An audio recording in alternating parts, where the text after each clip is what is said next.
I want to go now to Wave News reporter Kirsten Foote, who is joining us live here at Churchill Downs as well, with more on some of the women who have made a major impact on horse racing. Hey, Brian, that's right. Down here on the track, and nearly 151 years of Kentucky Derby history, and there's been a lot of history. There's only been a few women to get themselves into the history book, but the ones that have sure have left their mark, and I spoke with the Kentucky Derby Museum to learn more. They're off. It's a small club. Only 17 women have participated as trainers in the Kentucky Derby, which is incredible when you think about the long history, the 150 years, soon to be 151 years of trainers. Each woman comes to the table with their own trailblazing story. Jessica Whitehead is a curator of collections at the Kentucky Derby Museum. She says one of those 17 trainers stands out. Shelley Riley came to Churchill Downs in 1992 with a horse named Casual Lies.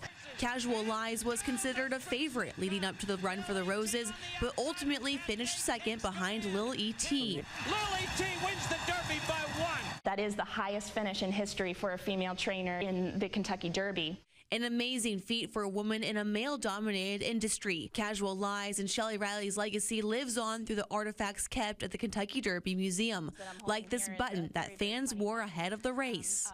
That has Casual Lies drinking champagne and eating some carrots, which is very cute. But we also have one of Casual Lies' horseshoes from his Kentucky Derby in 1992, and it's really special to have artifacts like that that can point us directly to that important history of women in racing. A few women paved Riley's path to the Derby. One of them, Mary Hirsch, was the first woman to saddle a Derby horse in 1937, and Mary Kime, a well-respected trainer in the 1960s. But nearly 30 years after Riley's historic race, women trainers are still working to etch their name into racing history. We have lots of women, more and more women, in fact, in the recent decades who are starting to get involved in these Triple Crown races. A woman has yet to win the Derby and has yet to win the Preakness, but in 2023, Jenna Antonucci became the first woman to win a Triple Crown race as a trainer.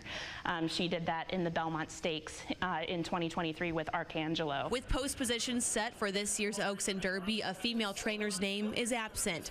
But as Whitehead puts it, it's a work in progress. Anything to do with civil rights is a slow process, and I hope that this trend that we're seeing of more and more women participating not only means that we'll continue seeing more women, but that little girls who love horses are going to see these women, rocking it out in the Triple Crown races and say, I want to do that. Kirsten Foote, Wave News. Yeah, I'm back down here on the track. It's Wednesday, as we know, and there is quite a crowd down here. The crowd's filling up. Lots of horse races going on, and we are going to be talking to more people throughout the afternoon, so be sure to stick around for Wave News at 4, 5, and 6. We'll share more from the crowd here at Wednesday. Brian, I'll send it back to you.